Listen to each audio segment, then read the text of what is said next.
అందరికీ నమస్కారం. ఓం శ్రీ పరమాత్మనే నమః. శ్రీమద్భగవద్గీత అథః ప్రథమోధ్యాయః అర్జున విషాదయోగః. ఈ వీడియోలో మొదటి శ్లోకం భావంతో సహా నేర్చుకుందాం. నేను ప్రతి పదము 2 సార్లు చెబుతాను. మొదటిసారి విని రెండోసారి నాతో పాటు చెప్పండి.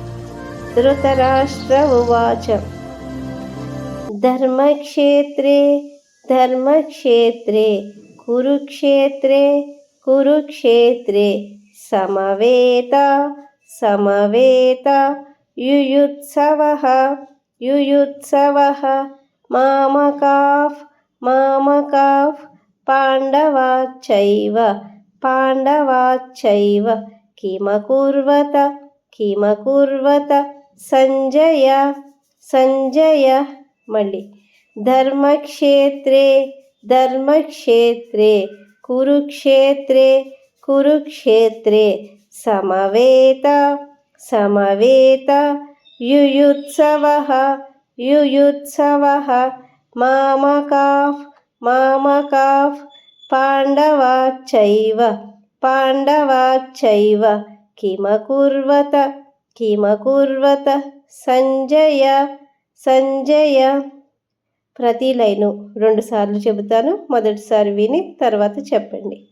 ధర్మక్షేత్రే కురుక్షేత్రే ధర్మక్షేత్రే కురుక్షేత్రే సమవేత యుయుత్సవః సమవేత యుయుత్సవః మామకాః పాండవాశ్చైవ మామకాః పాండవాశ్చైవ కిమకుర్వత సంజయ కిమకుర్వత సంజయ.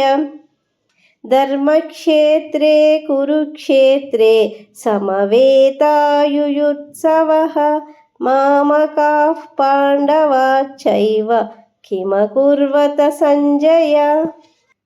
భావం: సంజయ, ధర్మానికి నిలయమైన కురుక్షేత్రంలో యుద్ధ సన్నద్ధులై నిలిచిన నా వాళ్ళు పాండవులు ఏం చేశారు? మొత్తం శ్లోకం 21 సార్లు చెబుతాను. వినడం ద్వారా ఈజీగా నేర్చుకోవచ్చు. మొదటిసారి విని తర్వాత నాతో చెప్పండి. ధర్మక్షేత్రే కురుక్షేత్రే సమవేత యుయుత్సవః మామకాః పాండవాశ్చైవ కిమకుర్వత సంజయ. ధర్మక్షేత్రే కురుక్షేత్రే సమవేత యుయుత్సవః మామకాః పాండవాశ్చైవ కిమకుర్వత సంజయ.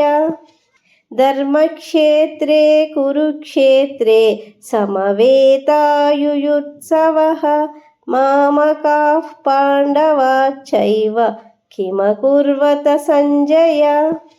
ధర్మక్షేత్రే కురుక్షేత్రే సమవేత యుయుత్సవః మామకాః పాండవాశ్చైవ కిమకుర్వత సంజయ. ధర్మక్షేత్రే కురుక్షేత్రే సమవేత యుయుత్సవః మామకాః పాండవాశ్చైవ కిమకుర్వత సంజయ. ధర్మక్షేత్రే కురుక్షేత్రే సమవేత యుయుత్సవః మామకాః పాండవాశ్చైవ కిమకుర్వత సంజయ.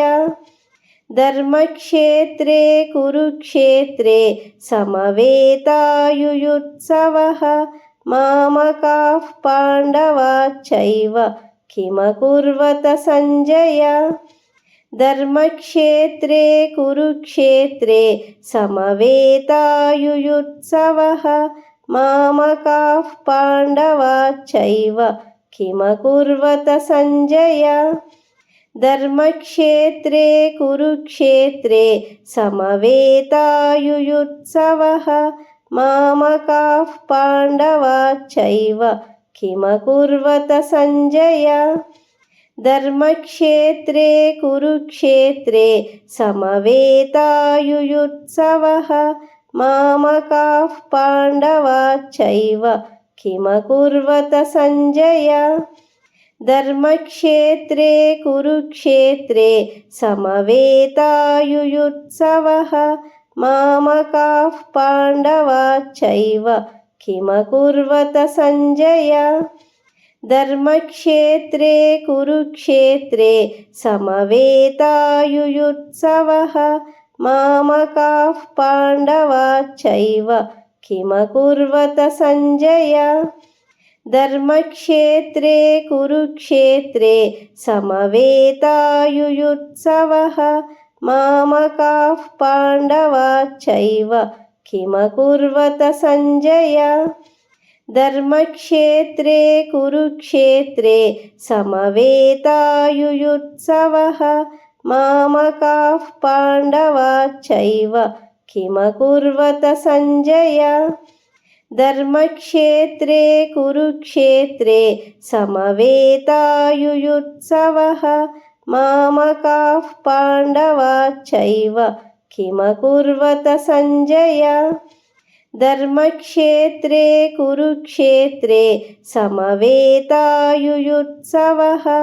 मामकाः पाण्डवाश्चैव किमकुर्वत सञ्जय धर्मक्षेत्रे कुरुक्षेत्रे समवेतायुयुत्सवः मामकाः पाण्डवाश्चैव किमकुर्वत सञ्जय धर्मक्षेत्रे कुरुक्षेत्रे समवेतायुयुत्सवः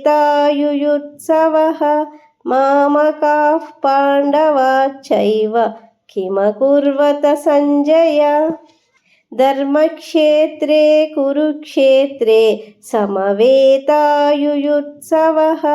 मामकाः पाण्डवाश्चैव किमकुर्वत सञ्जय धर्मक्षेत्रे कुरुक्षेत्रे समवेतायुयुत्सवः